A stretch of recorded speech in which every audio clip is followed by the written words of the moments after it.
الله الرحمن الرحيم. السلام عليكم ورحمة الله وبركاته. waxaan salaamayaa dadkayga reer Mandera, khaas ahaan Mandera East. waxaan daba socday weegagii aan soo dhaafnay iyo ka horaba intii aan Nairobi ka soo tagin arrinta ku saabsaneed Setimirka Mandera. maalin dhaweed waxaan statement aan ka bixi anigoo joogo stationka Kenya Power. waxaan rabaa marka inaan u sheego dadkayda reer Mandera markii aan maaragtay la xiriiray madaxweynaha waddanka iyo wasiirka iyo maaragtay dhammaan dadka madaxda u ah Ministry of Energy in alxamdulillah maanta aan ku guuleysanay in arrinta iidaheed ay naga soo afjarmi hayso insha Allah. waxaan ka codsaday in processka procurement-ga waddanka Kenya xoogaa waxaan culeysyo badan ayaa ka jira oo waqti badan ayay qaadataa. wixii marka lagu sii ka dambe tender process wax la dhaha ayaa waqti ay qaadataa. waxaan codsaday maalintiideed in tenderda laysoo gaabiyey oo wax framework la yiraahdo ama direct procurement in la sameeyo ayaan codsaday. waxaan u sheegaa dadkayda inaan arrintiideed ku guuleystay oo direct maaragtay procurement wax la yiraahdo framework in maaragtay shalay la furay tenderdi kambanigii lagu wareejiyey oo mashiimihii keen lahaa insha Allah.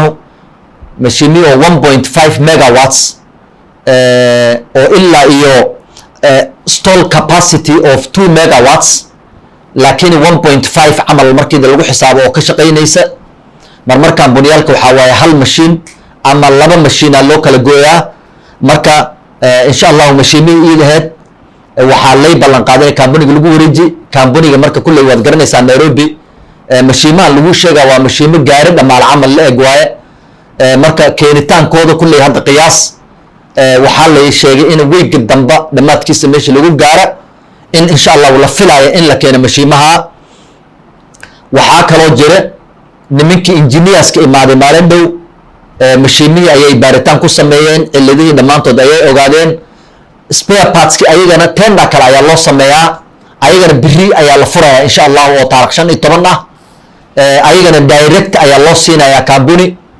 dhammaan waxay u ballan qaadeen in weega damba in ay mashiimihii kuwii cusbaa iyo kuwii oo maaragtay la hagaajina waxaa waye mashiin 1.5 megawatt ah iyo mid kale oo 1.25 isku jirkooda waxay noqonaysaa 2.5 megawatts.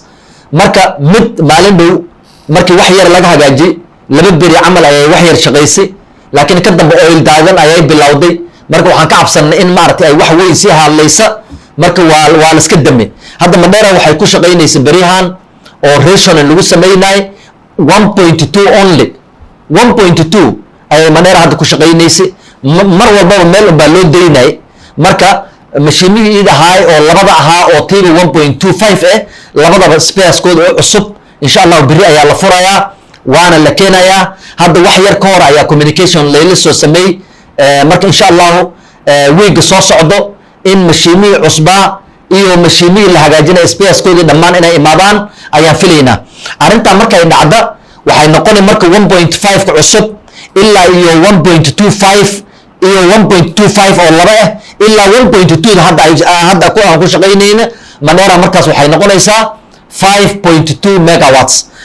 waxaan helaynaa marka magaalada oo steamerkeeda kamil aas yahay iyo backup wax la yiraahdo backup oo standby haddii ay machine halawdo. wixii waad garanaysaa waa iska machine waqti kasta wax baa halaabi kara.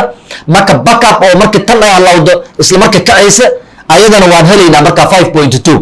maalin dhow waan sheegay ilaa iyo waxay u baahan tahay magaalada 4 megawatts laakiin hadda extra 1.2 ayaan helaynaa insha Allah.